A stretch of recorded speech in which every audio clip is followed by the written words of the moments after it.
Today's story comes from Craig in Raleigh, North Carolina. He had a near-death experience that helped him find an unexpected passion in life for an extreme sport enthusiast and provided proof that his experience was real. It started as a moment of peace, one of those rare, profound experiences where everything aligns. A deep meditation had freed all the tension, all the weight of past struggles, floating above the whole world, seeing the mountain peaks and trees thousands of feet below, and the ocean that expanded as far as I could see. It already felt like heaven. The past, the future, none of it mattered. There was only presence. A simple wish formed. May I share this feeling with others? A small, passing thought, but one that unknowingly planted a seed. A seed that, in time, would grow into something far greater. I was paragliding in Costa Rica. I had taken a trip there to become certified in powered paragliding and wanted to do it in a place that was known to have a huge community of gliders. I was already used to the sensation. I was part of the 82nd Airborne Division from 1995 to 2005. I was destined to go into the military. I come from 3 generations of men who served our country. After watching Point Break in high school, I knew that was what I wanted to do. Jump out of planes. I was no stranger to the feeling of complete serenity paralleled with adrenaline that came from falling into nothingness and everything all at once. Going back to the day everything changed, the day I died. It was the end of 2 weeks of training, and I was taking my final test. Every flight up until then had been perfect. I picked the best time to go to Costa Rica at the end of February, with perfect weather conditions for paragliding. I did my research, asking others in the paragliding community about different certification courses being taught in all different countries, but this one caught my eye because I could have the best of both worlds, the skies and the ocean. I would get to do my flights in the morning and then get the waves in the afternoon, or the other way around. Up until that point, I had nothing but positive feedback from the instructors and other gliders. I was ready to take the final flight test and go home with my certification. The start was great, peacefully flying through the air. It felt like I had already reached heaven. Little did I know I would know heaven soon enough. Breaking from solitude, I decided to join the other gliders that were reaching the mountain ridge. I started to go into landing mode, carefully, methodically, like I'd been trained. But something went wrong. I felt my power go out and I had to make an emergency landing, which was something I was used to. But I was coming down quickly, and I had only a narrow landing area at a speed I was not anticipating. I braced for impact and landed. Something was terribly wrong. What was meant to be an exhilarating flight turned into an instant nightmare. My whole world shattered, and then some. As soon as I felt my feet hit the ground, I felt the crunch of bone, then unbelievable pain. The others who were a few hundred feet away came running to my aid. I was unable to move and thought I might be paralyzed. I was airlifted to the hospital, and then from there was told I would need surgery. Being in a foreign country, I knew I wanted to come back to the States. So, again, I was airlifted to Miami, where a team was ready and waiting for me to arrive. I had crushed vertebrae in my spine and neck. I had come extremely close to breaking my neck. The doctors said it was a miracle I had survived. I was centimeters away from severing my spinal cord. That's when the bad news came. I might not survive surgery. They had to act fast, but it would be another life-threatening risk in a matter of hours of each other. But as I look at it, there was no other option.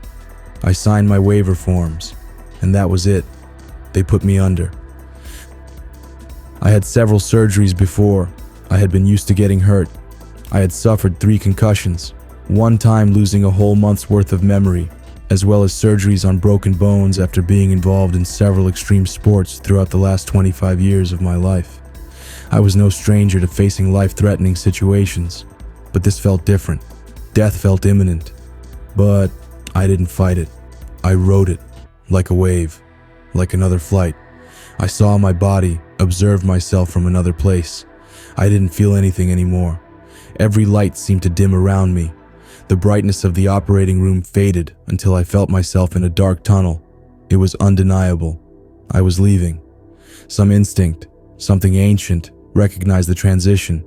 Then, my heart flatlined. I felt my presence pulling me back, but I was letting go, surrendering to death. Peace came to me from somewhere deep within me. I felt loving comfort. Then I started to become aware of everything. I wasn't in the hospital any longer. I was standing in front of the end of a tunnel, approaching an arch that was shining and felt electric. It was radiant. In this opening, I saw 4 beings waiting for me. It was hard to describe what they looked like because they didn't have faces, but I could feel the love and pureness coming from them. It was a profound meeting. The lights coming from them and the colors illuminating them had feeling behind them as well. They were both light and powerful, and yet approachable, like the memories I have of my grandmother growing up. I felt my grandmother there, even though I couldn't see her. I heard her voice, telling me that I was okay. The feeling was unmatched. They told me I was in the place before time, where I came from, and where I would return when I died. They let me know I was not going to remember everything about this journey to them, but that I would be able to remember this feeling so that I could go on to help others with my experience. They joked with me about narrowly escaping death several times already, and that this had not been the only time I had come to them during my life, but I had not remembered the first. I knew they wanted me to go back and do more with my life. I had been a civilian for 15 years at this point, working odd jobs, but had really isolated myself after major setbacks in my life. A failed marriage, divorce, the death of my best friend, being laid off from a company I'd been at for 10 years, a natural disaster that left me homeless for a year. I think my chasing extreme sports one by one had been the only thing left that made me feel alive. But these beings told me I was meant for more, and I would know when I went back. I didn't want to go back because I knew waiting for me was the pain and rehabilitation of a major surgery. They reassured me that I would not be paralyzed. I would feel pain and numbness in my feet, and I would have limited mobility in some areas that would prevent me from pursuing some of the extreme sports to the level I had before, but my life was going to be bigger than that. Then, I felt a rush of energy coming over me and a pull towards my body. I saw the hospital room and operating room doctors and nurses standing over me. I felt things go dark again, and I woke up the next morning. At first, I thought I had been dreaming, but the doctors told me that I had flatlined like I saw when I was floating over my body. They had to revive me, and the surgery was successful. I stayed in the hospital for several weeks, and then I was moved to a rehabilitation center closer to my home. I exceeded the expectations of the medical staff with the amount of mobility I had in a short period of time. They told me it was great that I was moving as much as I was, but also had to remind me to slow down. And the last thing I wanted was to become injured again and delay my progress. I took things slow. My thoughts lingered on the words of the beings I encountered. I didn't know what I was meant for. Then one day, I was taking a walk through my neighborhood as I try to do every day. I was walking about a mile every day. I had stopped into a 7-Eleven on my way back, and an older woman walking out looked at me and said, "You're a good man." Nothing had preceded this. I hadn't held the door open for her. Instead, she was the one holding the door for me. Then I focused on her face. It was my grandmother. She had been the one that died already, the voice I heard in heaven. It took me a moment to realize what I just saw. I was not on any pain medication or anything, but I swore I saw my deceased grandmother. Then, once I took a step forward and realized it, I went back out to make sure of what I had seen, and the woman was nowhere to be found. There was nothing around. No cars, no houses. This 7-Eleven was in the middle of an intersection of road and trees, nothing else. I went back inside to grab a coffee and newspaper. The headline of the newspaper I grabbed had my name on it, "Craig, you are meant for more." It had the picture of a local man who was kind of a regular Joe who was running for a local office position. From then on, I kept seeing signs, and I knew I was getting closer to fulfilling my purpose.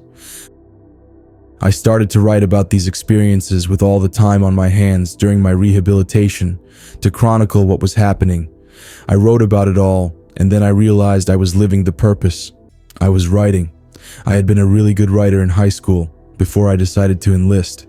I had even taken writing classes during my military training, but then life happened, and I stopped. I started to organize my life in my writing, and I focused on my experiences in all these different areas. I started to post the experiences on social media, which started to gain a following. Before I knew it, I was being approached by a publisher to write a book. I'm still in the process of writing several books, but the process of it has left me with an overwhelming sense of connection that I felt when I was in heaven. I've received countless amounts of emails and messages from people who have followed me on social media or read my personal accounts on military life, my accident, several extreme sports, and starting over.